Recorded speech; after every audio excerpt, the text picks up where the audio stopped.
Le chef rebelle sud-soudanais Riek Machar de retour à Djouba après plus de 2 ans d'absence et le président Salva Kiir ont promis mercredi d'œuvrer à la paix, mais bien des obstacles restent à surmonter sur le chemin de la réconciliation. La ville de Pittsburgh est meurtrie par l'attaque antisémite la plus meurtrière de l'histoire des États-Unis.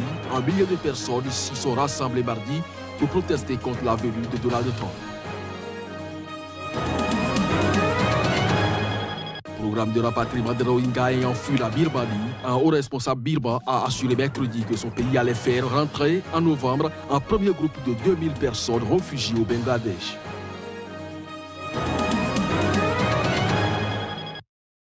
Bonne fête de tous les saints à chacun et à tous, mesdames et messieurs, bonjour et bienvenue. En Côte d'Ivoire, le PDCI a appelé à une réforme en profondeur de la commission électorale indépendante.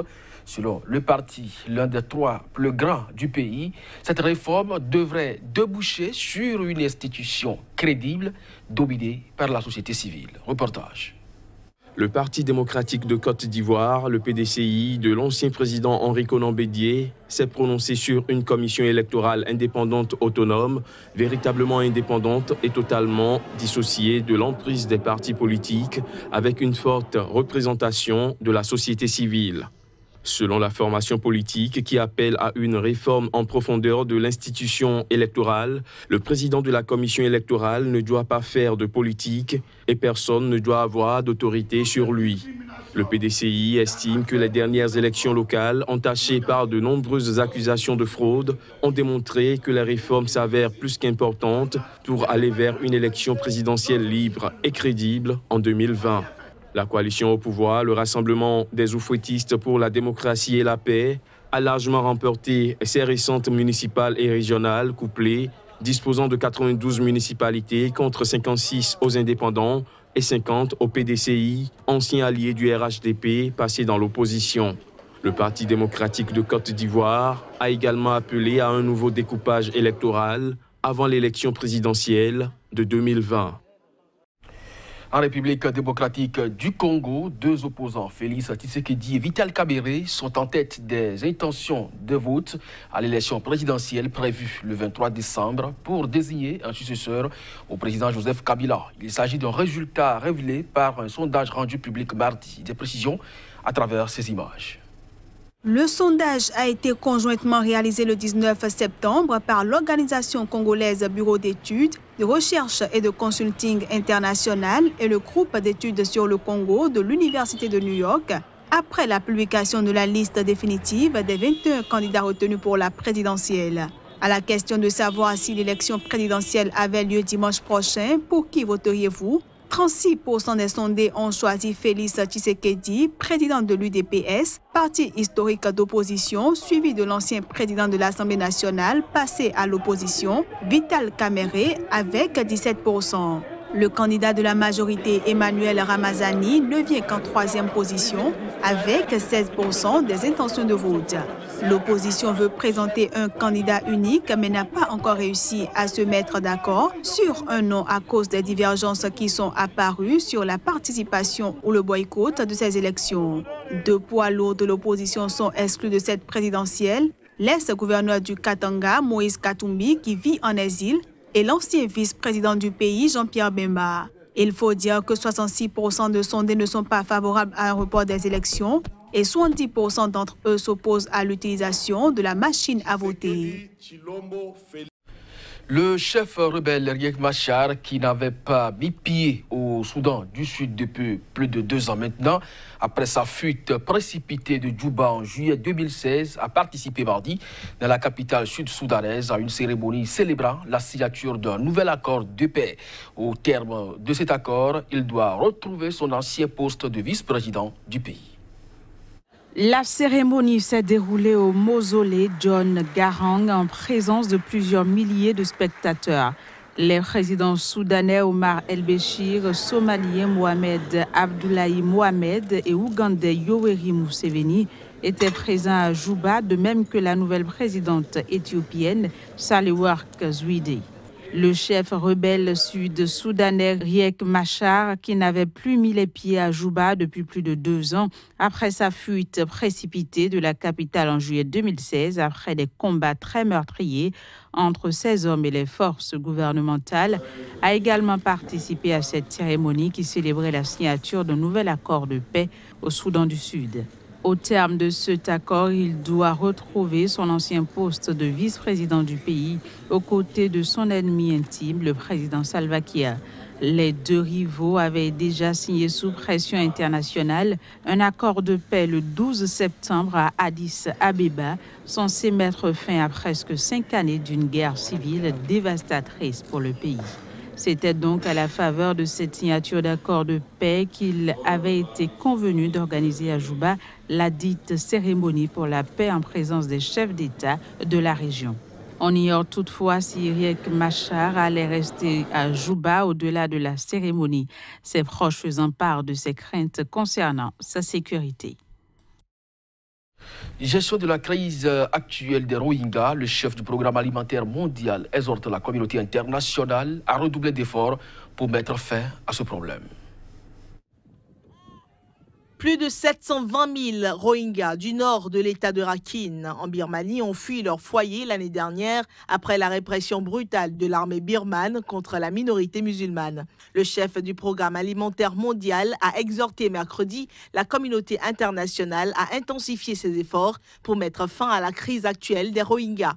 Ils se sont réfugiés dans les camps surpeuplés du district de Cox's Bazar, dans le sud-est du Bangladesh, où plus de 200 000 personnes vivaient déjà dans des conditions difficiles.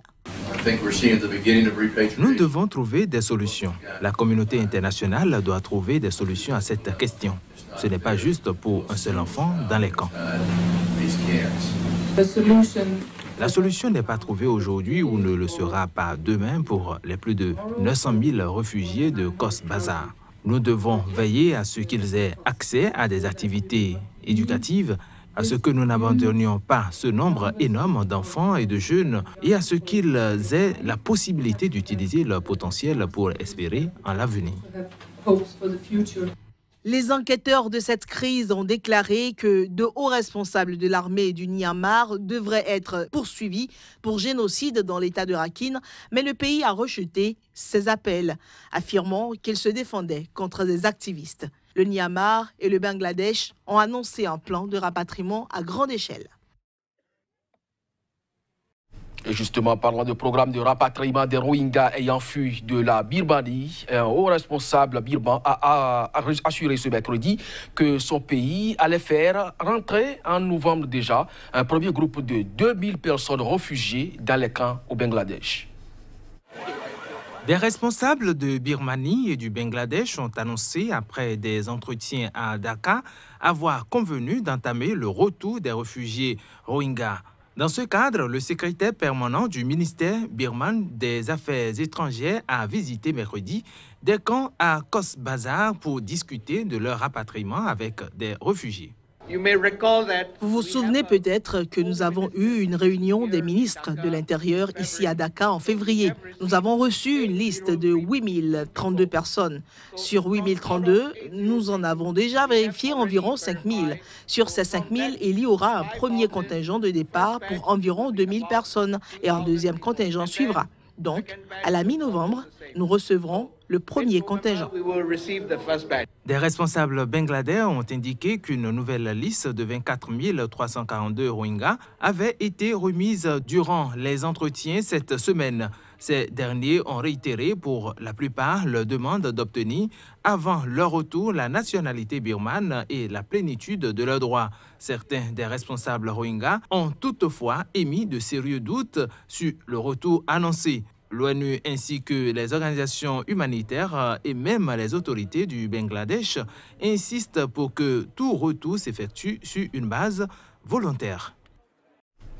La ville de Pittsburgh est meurtrie par l'attaque antisémite la plus meurtrière de l'histoire des États-Unis. 1 million de personnes s'y sont rassemblées mardi pour protester contre la venue de Donald Trump.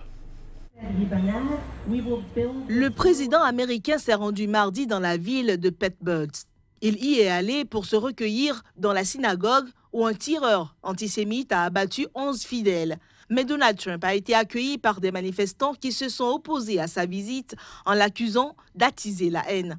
Plus de 1500 personnes de tous âges et confessions ont appelé le président américain à renoncer à ses diatribes incendiaires. Dans la synagogue Andoi, Tree of Life, Donald Trump a allumé une bougie pour chacune des 11 victimes de l'attaque antisémite, la plus meurtrière jamais perpétrée aux États-Unis. Dès samedi, le locataire de la Maison-Blanche avait vivement condamné la tuerie et a appelé à éradiquer le poison de l'antisémitisme. Mais plusieurs voix lui ont reproché de désinhiber l'extrême droite avec ses discours enflammés. Voici le message qu'une organisatrice de la manifestation lui a adressé. Je cite, « La violence de samedi est une conséquence directe de votre influence. Président Trump, vous n'êtes pas le bienvenu à Pittsburgh tant que vous n'aurez pas renoncé au nationalisme blanc. » Fin de citation. Le maire démocrate de Pittsburgh avait pour sa part conseillé au président de reporter sa visite pour laisser aux familles des victimes le temps d'enterrer leurs morts. Mais Donald Trump, selon la porte-parole de l'exécutif, Sarah Sanders, voulait venir faire une preuve de respect au nom du pays entier. L'auteur du drame, Robert Burst, a été arrêté après des échanges de tirs avec les policiers. Inculpé de 29 chefs d'accusation, il encourt la peine de mort. Il a confié vouloir juste tuer des Juifs en accusant les Juifs d'être responsables d'un génocide des Blancs selon une rhétorique chère à l'extrême droite. Présumées irrégularités du transfert de Neymar du Barça. Le magistrat espagnol qui devait juger le joueur international estime qu'il encourt jusqu'à 6 ans de prison. 3 juges doivent présider ce procès. Ce rebondissement dans l'affaire de transfert de Neymar retient beaucoup l'attention. Le footballeur brésilien, ses parents, le président du FC Barcelone et son prédécesseur à la tête du club sont en attente de procès en Espagne. À la base, le présumé délit de corruption lors de son recrutement par le Barça en 2013. Par ailleurs, Bartomeu, Rosell et le Barça devront répondre du délit d'escroquerie, tout comme l'ancien club de Neymar au Brésil, Santos, et son ex-président Odílio Rodrigues Filho. L'affaire avait été déclenchée par une plainte du groupe brésilien 10, ancien détenteur d'une partie des droits du joueur, s'estimant lésé dans l'opération de transfert. D'après le juge en charge du dossier, pour l'accusation présentée par 10, la peine pouvant être imposée en principe à Neymar pourrait être de 4 à 6 ans de prison selon une ordonnance. La peine encourue étant supérieure à 5 années, le juge considère que ce sont 3 juges qui devront présider le procès du footballeur.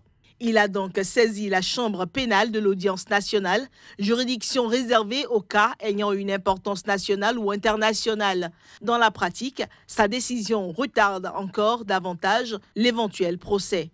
En mai 2017, la justice espagnole avait conclu que Neymar devait être jugé, mais aucune date de procès n'avait encore été fixée. Ce sera donc tout pour cette édition, mesdames et messieurs. Merci de nous avoir suivis. Très bonne journée en compagnie des programmes de SICA. À très bientôt.